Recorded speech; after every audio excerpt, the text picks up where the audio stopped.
नमस्ते, प्रणाम। मैं हूँ आपकी वंदना। मैं हूँ आपकी अर्चना। स्वागत करती हूँ अपने यूट्यूब और फेसबुक चैनल पे। आप लोग से रिक्वेस्ट है कि ये प्यारा सा गारी गीत है जो कि शादी विवाह में गाया जाता है। आप लोग को कैसे लगेगा कमेंट बॉक्स में बताइएगा। और फेसबुक पेज को ज़्यादा से ज़्यादा शेयर कीजिए और सपोर्ट कीजिए अर्चना तिवारी के नाम। बिल्कुल मत करना। लोटा लिहले थरिया लिहले हंडा लिहले समधी जी। लोटा लिहले थरिया लिहले हंडा लिहले समधी जी। यही गिलसवा लिहले जा, यही गिलसवा लिहले जा, अपने बहिनी के खातिर यही गिलसवा लिहले जा, अपने बहिनी के खातिर यही गिलसवा लिहले जा। लोटा लिहले थरिया लिहले हंडा लिहले समधी जी। लोटा लिहले थरिया लिहले हंडा लिहले समधी जी।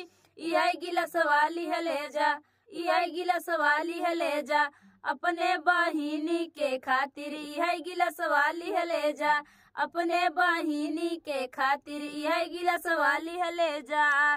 मुरई खैला भिंडी खैला बैगन खैला समधी जी। मुरई खैला भिंडी खैला बैगन खैला समधी जी।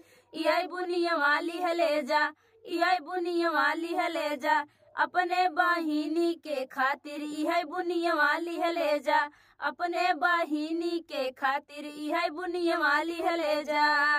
लोटा कूलर लिहला टीवी लिहला एसी लिहला समधी जी। कूलर लिहला टीवी लिहला एसी लिहला समधी जी। यही हीटर वाली हले जा, यही हीटर वाली हले जा, अपने बहुआ के खातिर यही हीटर वाली हले जा, अपने बुआ के खातिर गरम हीटर वाली हले जा। कूलर लोटा लिहला थरिया लिहला हंडा लिहला समधी जी। लोटा लिहला थरिया लिहला हंडा लिहला समधी जी। यही गिलसवा लिहले जा, यही गिलसवा लिहले जा, अपने बहिनी के खातिर यही गिलसवा लिहले जा, अपने बहिनी के खातिर यही गिलसवा लिहले जा। तो फ्रेंड, गीत कैसा लगा कमेंट बॉक्स में बताइएगा। फिर मिलते किसी नए गाने के साथ, तब तक के लिए बाय बाय दोस्तों।